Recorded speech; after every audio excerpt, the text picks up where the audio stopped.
എല്ലാവരും അവരുടെ ജീവിതം മുഴുവൻ പണം ഉണ്ടാക്കുന്നതിന്റെ പിന്നിലുള്ള ഓട്ടത്തിലാണ്. ശരിയല്ലേ? എന്തെങ്കിലുമൊക്കെ ചെയ്ത് കുറച്ച് പണം ഉണ്ടാക്കിയിട്ട് പോലും എന്നാൽ ജീവിതത്തിൽ പലർക്കും പലപ്പോഴും സമാധാനം കിട്ടുന്നില്ല. പണത്തെ ഓർത്ത് പേടിയാണ്, പണത്തിന് അറൗണ്ട് സ്ട്രെസ്സും ടെൻഷനും എല്ലാമാണ്. ശരിക്കും ഇത് എന്തുകൊണ്ടാണ് സംഭവിക്കുന്നത് എന്ന് നിങ്ങൾ ചിന്തിച്ചിട്ടുണ്ടോ? പലരും പണത്തെ പറ്റി ശരിയായി ചിന്തിക്കാത്തത് കൊണ്ടും അതിനെ ശരിയായി മാനേജ് ചെയ്യാത്തത് കൊണ്ടുമാണ്. അതായത് ശരിയായ പേഴ്സണൽ ഫൈനാൻസ് മാനേജ്മെന്റ് ഇല്ലാത്തത് കൊണ്ടാണ്. ഹായ്, ഞാൻ നിങ്ങളുടെ ആശാൻ ഷാരിഖ് ഷംസുദ്ദീൻ. പേഴ്സണൽ ഫൈനാൻസ് മാനേജ്മെന്റിനെ പറ്റി മുഴുവനായി പഠിക്കുന്ന ഈ ഒരു സീരീസിലേക്ക്, എന്താണ് പേഴ്സണൽ ഫൈനാൻസ് മാനേജ്മെന്റ് എന്ന് പഠിക്കുന്ന ഈ ആദ്യത്തെ ക്ലാസ്സിലേക്ക് എല്ലാവർക്കും സ്വാഗതം. എപ്പോഴത്തെ പോലെയും ഈ ലേണിംഗ് സീരീസിനെ ഒരു പ്ലേലിസ്റ്റ് ആയി ഇതാ ഐ ബട്ടണിൽ കൊടുത്തിട്ടുണ്ട്. അപ്പോൾ എല്ലാ ക്ലാസ്സുകളും മുഴുവനായി കാണുക. നമുക്ക് പണത്തെ പേടിക്കാതെ ജീവിക്കാം. അപ്പോൾ ഇന്നത്തെ ഈ ഒരു ഫസ്റ്റ് ക്ലാസ്സിൽ പഠിക്കാൻ പോകുന്ന എല്ലാ വിഷയങ്ങളും ഇവിടെ സ്ക്രീനിൽ കാണിക്കുന്നുണ്ട്. ശ്രദ്ധിച്ച് നോക്കിക്കോളൂ. ഇതൊക്കെയാണ് നമ്മൾ പഠിക്കാൻ പോകുന്നത്. അങ്ങനെ ഇന്നത്തെ ക്ലാസ് കഴിയുമ്പോഴേക്കും പേഴ്സണൽ ഫൈനാൻസ് മാനേജ്മെന്റ് എന്ന കോൺസെപ്റ്റിനെ പറ്റി മുഴുവനായ ഒരു ഐഡിയ നിങ്ങൾക്ക് എന്തായാലും കിട്ടിയിരിക്കും. അപ്പോൾ എല്ലാവരും ക്ലാസ് മുഴുവനായും ശ്രദ്ധിച്ച് തന്നെ കാണുക.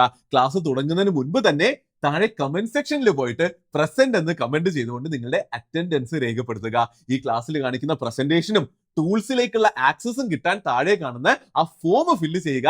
എല്ലാ എപ്പിസോഡും കണ്ട് ഇതൊക്കെ ഡൗൺലോഡ് ചെയ്ത് നന്നായി പഠിക്കുന്നവരാണ് ഗിവ് അവേക്ക് എലിജിബിൾ ആവുക. The name is Shariq Shamsuddeen. Welcome to personal finance A to Z by Market Feed.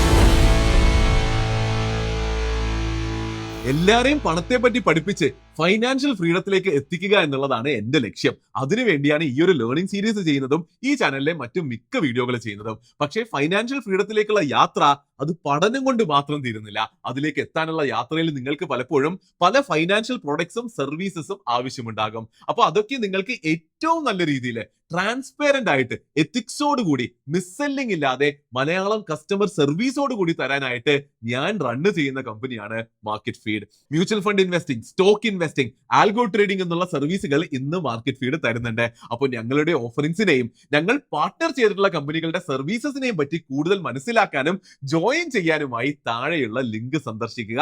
അപ്പോൾ നമുക്ക് ക്ലാസ്സിലേക്ക് കടക്കാം.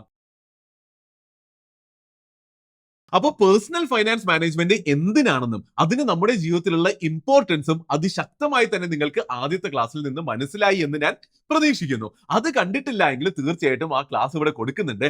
അത് കണ്ടിട്ട് മാത്രം ഈ ഒരു ക്ലാസ് കാണുക. അപ്പോൾ അങ്ങനെയാണെങ്കിൽ ഇന്നത്തെ ക്ലാസ്സിൽ ആദ്യം തന്നെ നമുക്ക് എന്താണ് പേഴ്സണൽ ഫൈനാൻസ് മാനേജ്മെന്റ് എന്നുള്ളത് വിശദമായിട്ട് അങ്ങ് പഠിക്കാം. What is personal finance management? അപ്പോൾ അതിനായി നമ്മൾക്ക് ആദ്യം തന്നെ പേഴ്സണൽ ഫൈനാൻസ് മാനേജ്മെന്റിന്റെ ഡെഫിനിഷൻ ഒന്ന് നോക്കാം. അപ്പൊ ഈ ഡെഫിനിഷൻ പറയുന്നത് personal finance management is the process of planning, organizing and controlling your money to achieve life's goals. അതായത് പേഴ്സണൽ ഫൈനാൻസ് മാനേജ്മെന്റ് എന്ന് പറയുന്നത് ജീവിതത്തിലെ പണത്തിനെ ഇന്റലിജന്റ് ആയി പ്ലാൻ ചെയ്തുകൊണ്ട്, അതിനെ ഇന്റലിജന്റ് ആയി നിയന്ത്രിച്ചുകൊണ്ട്, അതിനെ മാനേജ് ചെയ്തുകൊണ്ട് നമ്മളുടെ ജീവിതത്തിലെ ഗോളുകളെ അച്ചീവ് ചെയ്തെടുക്കുന്ന ഒരു പ്രക്രിയയാണ് എന്നുള്ളതാണ്. ഇവിടെ നിങ്ങൾ ശ്രദ്ധിച്ചോ, ഡെഫിനിഷന്റെ ആദ്യ പകുതിയിൽ പൈസയെ പ്ലാൻ ചെയ്യുന്നതിനെ പറ്റിയും നിയന്ത്രിക്കുന്നതിനെ പറ്റിയുമാണ് പറയുന്നത്. എന്നാൽ സെക്കൻഡ് ഹാഫിൽ ജീവിതത്തിലെ ഗോളുകളെ പറ്റിയാണ് സംസാരിക്കുന്നത്. അതായത് നമ്മൾ ആദ്യത്തെ ക്ലാസ്സിൽ പഠിച്ചതുപോലെ പേഴ്സണൽ ഫൈനാൻസ് മാനേജ്മെന്റ് എന്ന് പറയുന്നത് ശരിക്കും നമ്മളുടെ ജീവിതത്തിലെ ഗോൾസിനെ അച്ചീവ് ചെയ്യാൻ ഹെൽപ്പ് ചെയ്യുന്ന ഒരു സംഭവമാണ്. വെറും പൈസയുടെ മാനേജ്മെന്റ് എന്ന് പറഞ്ഞ് ചുരുക്കി കളയാനുള്ളതല്ല, എന്നാൽ ലൈഫിന്റെ തന്നെ ഓവറോൾ പ്ലാനിങ്ങിനെ ഹെൽപ്പ് ചെയ്യുന്ന സംഭവമാണ് ഈ പേഴ്സണൽ ഫൈനാൻസ് മാനേജ്മെന്റ്. അപ്പൊ ഈ വിഷയം കുറച്ചുകൂടി നന്നായി മനസ്സിലാക്കാനായിട്ട് നമുക്കൊരു കഥ കേട്ട് നോക്കാം. രാഹുലിന്റെയും ഗൗതമിന്റെയും കഥ. രാഹുലിന്റെ മാസ ശമ്പളം 25,000 രൂപയാണ്. ഗൗതമിന്റെ ശമ്പളം 1,00,000 രൂപയാണ്. ഗൗതം അടിപൊളിയാണ് അല്ലെ? നമ്മൾ എല്ലാവരെയും പോലെ തന്നെ ഇവരുടെ രണ്ടുപേരുടെയും ലക്ഷ്യം നല്ലൊരു ജീവിതം ഉണ്ടാക്കണമെന്നും മോശമല്ലാത്തൊരു പ്രായമാകുമ്പോൾ റിട്ടയർ ചെയ്യണമെന്നും ജീവിതകാലം മുഴുവൻ സന്തോഷത്തോടു കൂടിയും സമാധാനത്തോടു കൂടിയും ജീവിക്കണമെന്നുമായിരുന്നു. അപ്പൊ രണ്ടുപേരുടെയും ലക്ഷ്യം ഒന്ന് തന്നെയായിരുന്നു. നമ്മുടെയും എല്ലാവരുടെയും ലക്ഷ്യങ്ങൾ അത് തന്നെയാണ് അല്ലെ? 1,00,000 രൂപയുള്ള ഗൗതം ഒരു അടിപൊളി ജീവിതമാണ് ജീവിക്കുന്നത്. ഗൗതത്തിന്റെ ജീവിതത്തിലേക്ക് ഒന്ന് നോക്കാലോ. അപ്പൊ അടിപൊളിയാണ് ജീവിതമാണ് ജീവിക്കുന്നത്. ലേറ്റസ്റ്റ് ഐഫോൺ എപ്പോഴും വാങ്ങും, 2-3 വർഷങ്ങൾ കൂടുമ്പോൾ കാറ് മാറ്റിക്കൊണ്ടിരിക്കും, ലക്ഷറി വെക്കേഷനുകൾ പോയിക്കൊണ്ടിരിക്കും. ഇതെല്ലാം ചെയ്യാനായിട്ട് പലപ്പോഴും കുറെ ലോണുകൾ എടുക്കുകയും ചെയ്യും. അങ്ങനെ ഓരോ ദിവസവും അടിപൊളിയാക്കി ഭാവിയെ പറ്റി ചിന്തിക്കാതെ, പൈസ സേവോ ഇൻവെസ്റ്റോ ചെയ്യാതെ, ഇൻഷുറൻസ് പോലുള്ള സംഭവങ്ങൾ എടുക്കാതെ ഗൗതം ജീവിതം അടിച്ചു പൊളിച്ച് ജീവിച്ചുകൊണ്ടിരിക്കുന്നു.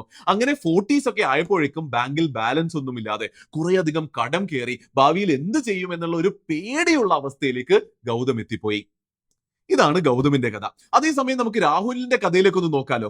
രാഹുലിന്റെ കാര്യം പറയാനാണെങ്കിൽ 25,000 രൂപ ശമ്പളം ഉള്ളൂ എങ്കിലും ആ വന്ന പൈസയെ ആദ്യമേ നന്നായി സേവ് ചെയ്ത് ആവശ്യമുള്ള ചിലവുകൾ മാത്രം ബുദ്ധിപരമായി നോക്കി ചെയ്ത്, ഇൻഷുറൻസ് എടുത്ത് കുടുംബത്തെ പ്രൊട്ടക്ട് ചെയ്ത്, റിട്ടയർമെന്റിന് വേണ്ടി സ്ഥിരമായി ഇൻവെസ്റ്റ് ചെയ്ത് സമാധാനമായിട്ട് വലിയ ഒച്ചപ്പാടും ബഹളങ്ങളൊന്നുമില്ലാതെ ജീവിച്ചു. അതുകൊണ്ട് തന്നെ 40s ആയപ്പോഴും 50s ആയപ്പോഴും 60s ആയപ്പോഴും രാഹുലിന് കാര്യമായി പേടിക്കേണ്ടി വന്നില്ല. പണത്തിന് അറൗണ്ട് വ്യക്തമായ പ്ലാനിങ്ങും മാനേജ്മെന്റും ഉണ്ടായതുകൊണ്ട് ജീവിതത്തിൽ ഉടനീളം രാഹുലിന് അവൻ ആഗ്രഹിച്ചതുപോലെ സന്തോഷവും സമാധാനവും നിലനിർത്താൻ സാധിച്ചു. അതായത് പേഴ്സണൽ ഫൈനാൻസ് മാനേജ്മെന്റിന്റെ ഡെഫിനിഷൻ പറഞ്ഞതുപോലെ വ്യക്തമായ പ്ലാൻ ഉണ്ടായതുകൊണ്ട് ജീവിതത്തിന്റെ മെയിൻ ആയിട്ടുള്ള ഗോൾ അച്ചീവ് ചെയ്യാൻ രാഹുലിന് സാധിച്ചു. അപ്പൊ എന്താണ് പേഴ്സണൽ ഫൈനാൻസ് മാനേജ്മെന്റ് എന്നൊരു ഐഡിയ നിങ്ങൾക്ക് ഇതിൽ നിന്ന് കിട്ടുന്നുണ്ട് എന്ന് പ്രതീക്ഷിക്കുന്നു. അങ്ങനെ കിട്ടിയിട്ടുണ്ട് എങ്കിൽ ഇനി നമ്മൾ മനസ്സിലാക്കേണ്ടത് ഈ മാനേജ്മെന്റ് എന്ന് പറയുമ്പോൾ എന്തൊക്കെയാണ് മാനേജ് ചെയ്യേണ്ടത് എന്നുള്ളതാണ്. അതായത് ഈ കഥ പറഞ്ഞപ്പോൾ നമ്മൾ കുറേ അധികം കാര്യങ്ങൾ ചെയ്യണമെന്നും ചെയ്തില്ല എന്നും ചെയ്യുന്നത് പ്രശ്നമാണെന്നും ഒക്കെ കേട്ടു. അപ്പൊ അതൊക്കെ വ്യക്തമായി മനസ്സിലാക്കൽ വളരെയധികം ഇമ്പോർട്ടന്റ് ആണ്. അതായത് പേഴ്സണൽ ഫൈനാൻസ് മാനേജ്മെന്റിന് 7 ഇമ്പോർട്ടന്റ് പില്ലേഴ്സ് ഉണ്ട്, അതായത് തൂണുകളുണ്ട്. ഇവയെ പറ്റി മനസ്സിലാക്കുന്നതിലൂടെ നേരത്തെ പറഞ്ഞ ആ ഒരു ഡൗട്ട് ക്ലിയർ ആകും. അപ്പൊ ആ പില്ലേഴ്സിനെയാണ് നമ്മൾ ബുദ്ധിപരമായി പഠിക്കേണ്ടത്, മനസ്സിലാക്കേണ്ടത്, മാനേജ് ചെയ്യേണ്ടത്. അപ്പൊ ആ പില്ലേഴ്സ് ഏതൊക്കെയാണെന്ന് ഞാൻ പെട്ടെന്ന് പറഞ്ഞു തരാം. ഒന്ന്, ഇൻകം, അതായത് വരുമാനം. എന്താണ് വരുമാനം എന്നുള്ളത് ഞാൻ പറയാതെ തന്നെ നിങ്ങൾക്ക് അറിയാമല്ലോ. ഈ പില്ലറിലൂടെയാണ് നമ്മളുടെ ജീവിതത്തിലേക്ക് പണം വരുന്നത്. ശരിക്കും മറ്റെല്ലാ പില്ലേഴ്സിനെയും ഫീഡ് ചെയ്ത് കൊടുക്കുന്ന, അവർക്ക് ഊർജം കൊടുക്കുന്നവനാണ് വരുമാനം എന്ന് പറയുന്ന ഈ ഒരു മെയിൻ മേജർ പില്ലർ. ഇവൻ എത്രത്തോളം പവർഫുൾ ആകുന്നോ അത്രയും എളുപ്പമാകും നിങ്ങളുടെ ഓവറോൾ ജീവിതം. എങ്ങനെയാണ് വരുമാനം ഉണ്ടാക്കുന്നത്, എത്രയാണ് ഉണ്ടാക്കുന്നത്, അത് എങ്ങനെ കൂട്ടാം, അത് കൂട്ടാൻ എന്തൊക്കെയാണ് ചെയ്യേണ്ടത്, അങ്ങനെ ഇൻകത്തിന് അറൗണ്ടുള്ള എല്ലാ പ്ലാനിങ്ങും മാനേജ്മെന്റും വരുന്ന പില്ലറാണ് ഇൻകം പില്ലർ, അതായത് പില്ലർ നമ്പർ 1. ഇനി പില്ലർ നമ്പർ 2 നോക്കാനാണെങ്കിൽ അത് സ്പെൻഡിങ് ആണ്. അതായത് വന്ന പണത്തിനെ നമ്മൾ എങ്ങനെ ചിലവാക്കുന്നു എന്നുള്ളതാണ് ഈ പില്ലറിൽ നമ്മൾ മാനേജ് ചെയ്യേണ്ടത്. ഒരു കയ്യും കണക്കും ഇല്ലാതെ പണം ചിലവാക്കി കളഞ്ഞാൽ തീർച്ചയായും പ്രശ്നങ്ങളെ ഉണ്ടാവുകയുള്ളൂ. അപ്പോൾ ഇവിടെ ബുദ്ധിപരമായിട്ടുള്ള മാനേജിങ് കൊണ്ടുവരലാണ് ഈ പില്ലറിൽ നമ്മൾ ചെയ്യേണ്ടത്. 3, സേവിങ്സ്. അതായത് ജീവിതത്തിലെ പല അത്യാവശ്യ ഘട്ടങ്ങൾക്ക് വേണ്ടി നമ്മൾ ഇന്നത്തെ വരുമാനത്തിൽ നിന്ന് മാറ്റിവെക്കുന്ന ആ ഒരു ചെറിയ തുകയെയാണ് സേവിങ്സ് എന്ന് പറയുന്നത്. ഇത് ചെയ്യാതെ ഇരിക്കുമ്പോഴാണ് പലപ്പോഴും ഒരു ചെറിയ എമർജൻസി വരുമ്പോൾ തന്നെ ടെൻഷൻ ആകുന്നതും കടം എടുക്കേണ്ടി വരുന്നതും അങ്ങനെ ജീവിതം തന്നെ ബുദ്ധിമുട്ടിലാകുന്നതും. അപ്പൊ അത് മനസ്സിലായല്ലോ. അപ്പൊ 4ാമത്തെ പില്ലറിലേക്ക് നമുക്ക് നോക്കാം, ലോൺസ്, അതായത് കടം. ജീവിതത്തിൽ പല ആവശ്യങ്ങൾക്കും വലിയ തുകകൾ നമ്മൾക്ക് വേണ്ടി വരും. എന്നാൽ അത്രയും തുക പലപ്പോഴും നമ്മുടെ കയ്യിൽ നേരിട്ടുണ്ടാകില്ല. എന്നാൽ ഭാവിയിൽ നമുക്ക് ഉണ്ടാക്കാം എന്ന പ്രതീക്ഷ നമുക്ക് ഉണ്ടാകും. ശരിയല്ലേ? അപ്പൊ തിരിച്ച് പലിശയോട് കൂട്ടി തിരിച്ചു കൊടുക്കാം എന്ന് പറഞ്ഞ് നമ്മൾ എടുക്കുന്ന ആ പൈസയാണല്ലോ നമ്മൾ ശരിക്കും ലോൺ എന്ന് വിളിക്കുന്നത്. നല്ല രീതിയിലാണ് മാനേജ് ചെയ്യുന്നതെങ്കിൽ ഒരാളുടെ ജീവിതത്തിൽ വലിയൊരു തുണയായി മാറും ലോണുകൾ.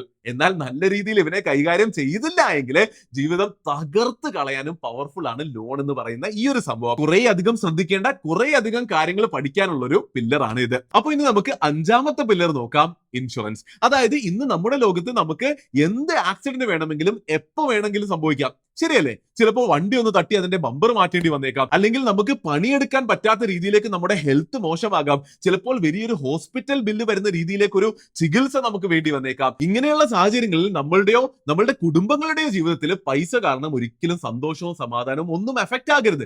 അങ്ങനെ നമ്മളുടെ ജീവിതത്തിന്റെ ഗ്രാഫിനെ, സന്തോഷത്തിന്റെ സമാധാനത്തിന്റെ ഗ്രാഫിനെ അധികം കയറ്റിയിറക്കങ്ങൾ ഇല്ലാതെ മുന്നോട്ട് കൊണ്ടുപോകാൻ ഇൻഷുറൻസ് എന്ന ഈ പില്ലർ സഹായിക്കും. അപ്പോൾ ഇനി നമുക്ക് 6ാമത്തെ പില്ലറിലേക്ക് നോക്കാം, ഇൻവെസ്റ്റ്മെന്റ്സ്. എക്കാലത്തേക്കും നമുക്ക് പണിയെടുത്തുകൊണ്ടും പൈസ ഉണ്ടാക്കിക്കൊണ്ടിരിക്കാനൊന്നും സാധിക്കില്ലല്ലോ. ഭാവിയിലേക്ക് എല്ലാവർക്കും പല ഫൈനാൻഷ്യൽ ഗോൾസ് കാണും. മക്കളുടെ എഡ്യൂക്കേഷൻ ആകാം, വേൾഡ് ടൂർ പോകണമെന്നാകാം, റിട്ടയർമെന്റ് എന്തായാലും എല്ലാവർക്കും കാണുമെന്നും ഞാൻ പ്രതീക്ഷിക്കുന്നു. അങ്ങനെ ലോങ് ടേമിലേക്കുള്ള നമ്മളുടെ ആവശ്യങ്ങളും ആഗ്രഹങ്ങളും നിറവേറ്റാൻ ഈ ഇൻവെസ്റ്റ്മെന്റ്സ് സഹായിക്കുന്നു. അതായത് ഇന്നത്തെ പൈസ നാളേക്ക് വേണ്ടി ഇൻവെസ്റ്റ് ചെയ്ത് ഗ്രോ ചെയ്യിക്കുന്നു. ജീവിതത്തിൽ ഇന്ന് മാത്രം സന്തോഷം പോരല്ലോ, നാളെയും വേണ്ടേ? അപ്പൊ ആ ഒരു ഫിലോസഫിയുടെ പുറത്താണ് ഈ പില്ലർ ഇമ്പോർട്ടന്റ് ആകുന്നത്.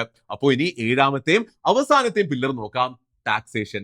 അതായത് ഇന്ത്യ മഹാരാജ്യത്ത് നമുക്കൊരു വരുമാനം ഉണ്ട് എന്നുണ്ടെങ്കിൽ അതിൽ നിന്ന് ഒരു വിഹിതം നമ്മൾ സർക്കാരിന് ടാക്സ് ആയി, അതായത് നികുതിയായി കൊടുക്കണം. എന്നാൽ ഇതിന് അറൗണ്ടും ബുദ്ധിപരമായി കുറേയധികം കാര്യങ്ങൾ പ്ലാൻ ചെയ്യാനും മാനേജ് ചെയ്യാനും സാധിക്കുന്നതാണ്. അപ്പോൾ ടാക്സ് എന്ന പില്ലർ നമ്മൾക്ക് ഓടി ഒളിക്കാൻ പറ്റാത്ത നമ്മുടെ ജീവിതത്തിലെ ഒരു കഥാപാത്രമാണ്. അപ്പോൾ ടാക്സും ശരിക്കും പേഴ്സണൽ ഫൈനാൻസ് മാനേജ്മെന്റിന്റെ ഒരു വളരെ ഇമ്പോർട്ടന്റ് ആയിട്ടുള്ള പില്ലർ തന്നെയാണ്. അപ്പോൾ ഇത്രയും ഡിസ്കസ് ചെയ്തതിൽ നിന്ന് എന്തിനാണ് പേഴ്സണൽ ഫൈനാൻസ് മാനേജ്മെന്റ് എന്നും എന്താണ് പേഴ്സണൽ ഫൈനാൻസ് മാനേജ്മെന്റ് എന്നും അതിന്റെ അകത്തുള്ള മെയിൻ ഘടകങ്ങൾ മനസ്സിലായ സ്ഥിതിക്ക് എങ്ങനെയാണ് പേഴ്സണൽ ഫൈനാൻസ് മാനേജ്മെന്റ് ചെയ്യേണ്ടതെന്ന് ഇനി നമുക്ക് പഠിക്കാം. How to do personal finance management.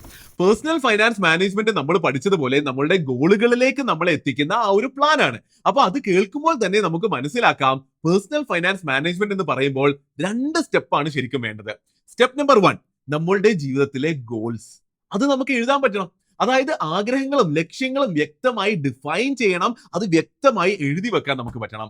എന്നിട്ടാണ് സ്റ്റെപ്പ് നമ്പർ 2 ആയ ഗോളിലേക്ക് എത്തേണ്ട ആ പ്ലാനിങ് വരുന്നത്.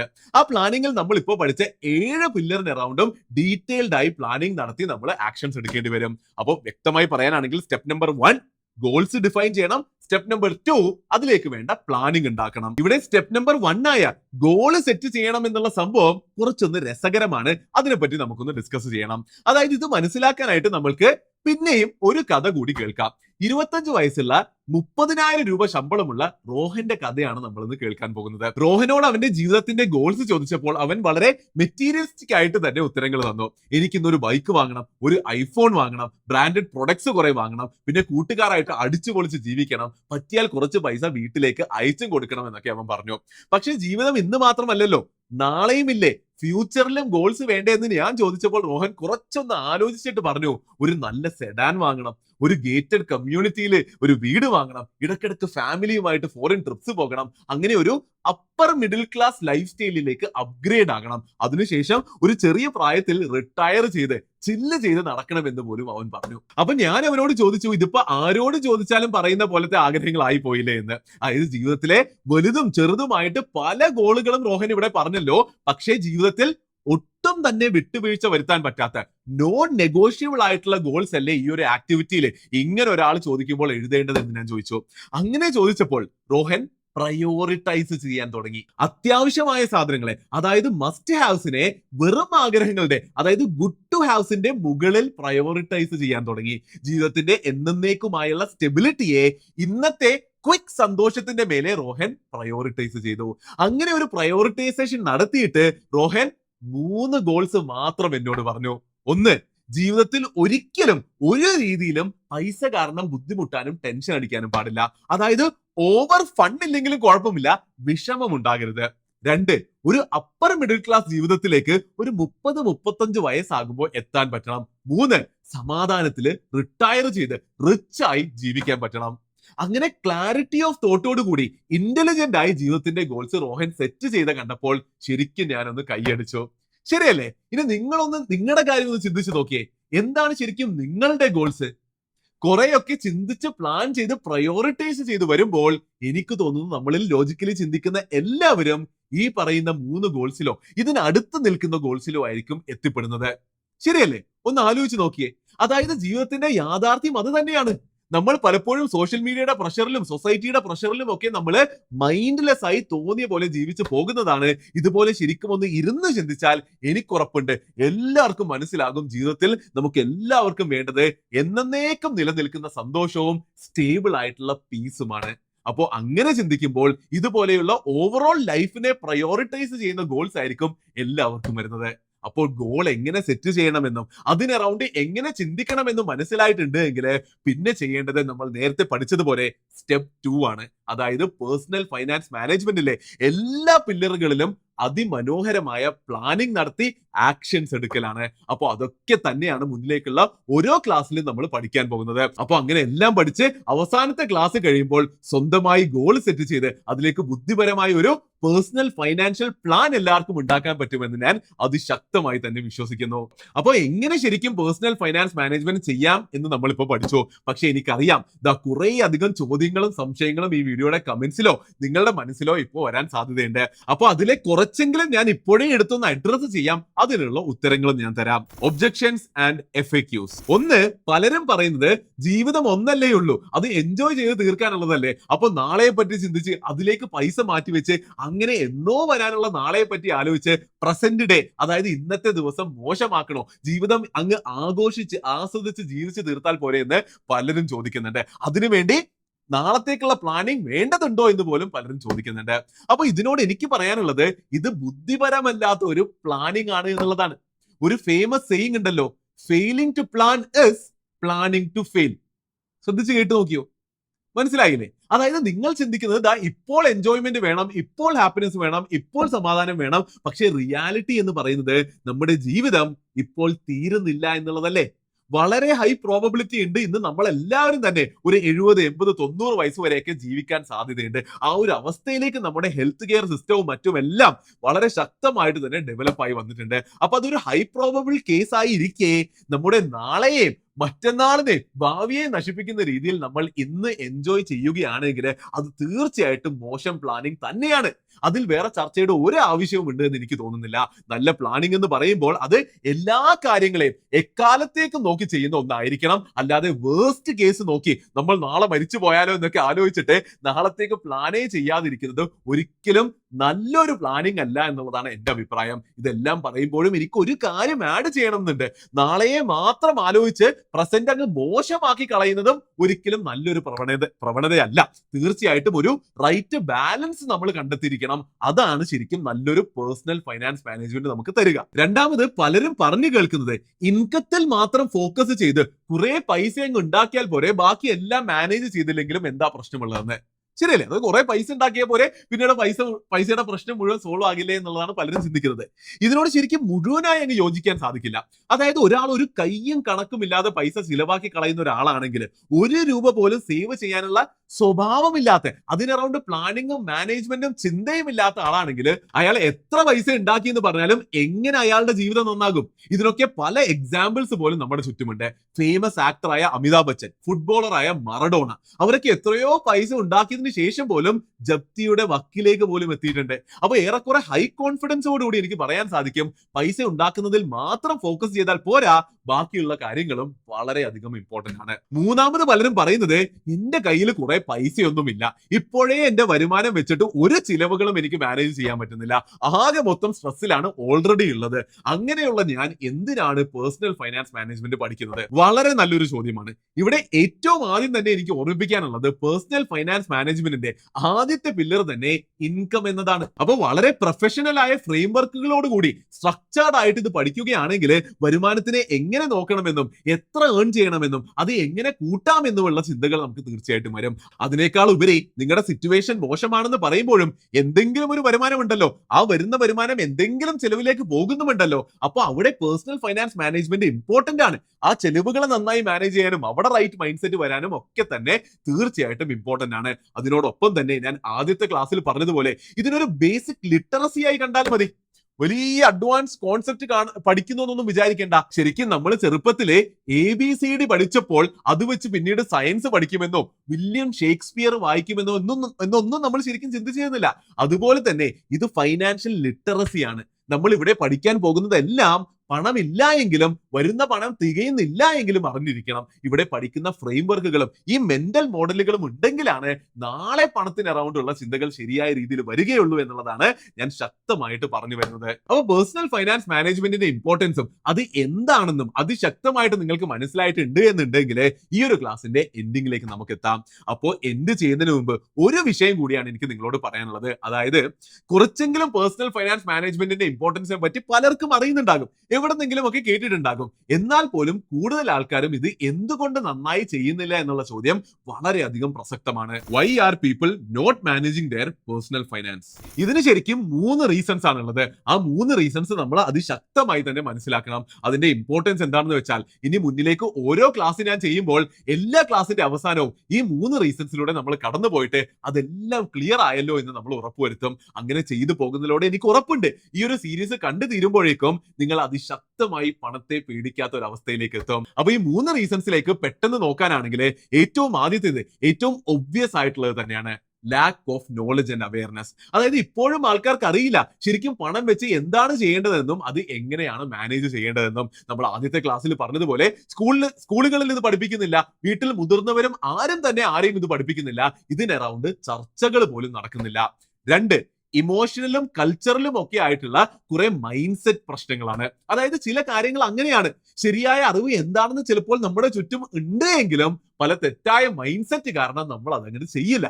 ഫോർ എക്സാമ്പിൾ, വരുന്ന പൈസയിലും കൂടുതൽ സേവ് ചെയ്യുന്നതാണ് നല്ലത് എന്ന് നമുക്ക് എല്ലാവർക്കും അറിയാം. പക്ഷെ നമ്മൾ പലപ്പോഴും ഇമോഷണൽ ആയിട്ട് നമുക്ക് ആഗ്രഹമുള്ള കാര്യങ്ങൾക്കോ അല്ലെങ്കിൽ വേറെ ആരോ ചെയ്തത് കണ്ടിട്ട് നമുക്ക് അസൂയ തോന്നിയിട്ടോ ചിലപ്പോൾ പൈസ അങ്ങ് ചെലവാക്കി കളയും, സേവ് ചെയ്യാതെ ഇരിക്കും. മനസ്സിലായില്ലേ? ശരി എന്താണെന്ന് അറിയുമെങ്കിലും പലപ്പോഴും ചെയ്യാതിരിക്കും. അങ്ങനെയുള്ള ഇമോഷണൽ കൾച്ചറൽ മൈൻഡ് സെറ്റ് പ്രശ്നങ്ങളുണ്ട്. 3, പേഴ്സണൽ ഫൈനാൻസ് മാനേജ്മെന്റ് ശരിയായി ചെയ്യുന്നതിന് അറൗണ്ട് ഹാബിറ്റുകളും സിസ്റ്റങ്ങളും നമ്മുടെ ജീവിതശൈലിയുടെ ഭാഗമല്ല എന്നുള്ളതാണ്. അപ്പൊ ഞാൻ പറഞ്ഞതുപോലെ ഇതൊക്കെ ഇവിടെ മനസ്സിലാക്കി വെക്കാൻ വേണ്ടി മാത്രം പറഞ്ഞതാണ്. മുന്നിലേക്ക് നമ്മൾ ഓരോ വിഷയവും ഓരോ ക്ലാസ്സിൽ പഠിക്കുമ്പോൾ ആ വിഷയത്തിന് അറൗണ്ട് ഈ 3 കാര്യങ്ങളും നമ്മൾ വ്യക്തമായ ചർച്ച നടത്തിയിട്ട് ഓരോ ക്ലാസ് നമ്മൾ എൻഡ് ചെയ്യുകയുള്ളൂ. അപ്പൊ അതുകൂടി മനസ്സിലായ സ്ഥിതിക്ക് നമുക്ക് നമ്മുടെ ഈ ആദ്യത്തെ ക്ലാസ് ഇവിടെ നിർത്താം. അതിശക്തമായി തന്നെ നിങ്ങൾക്ക് എന്താണ് പേഴ്സണൽ ഫൈനാൻസ് മാനേജ്മെന്റ് എന്നും അതിനുള്ളിലെ മൾട്ടിപ്പിൾ പില്ലേഴ്സും അതിലൂടെ ഏർണിംഗ് മാത്രമല്ല എന്നാൽ മറ്റ് പല കാര്യങ്ങൾ കൂടി ചെയ്യുമ്പോഴാണ് ശരിക്കും പൈസയെ മുഴുവനായി മാനേജ് ചെയ്യുന്നതായി വരുന്നുള്ളൂ എന്നും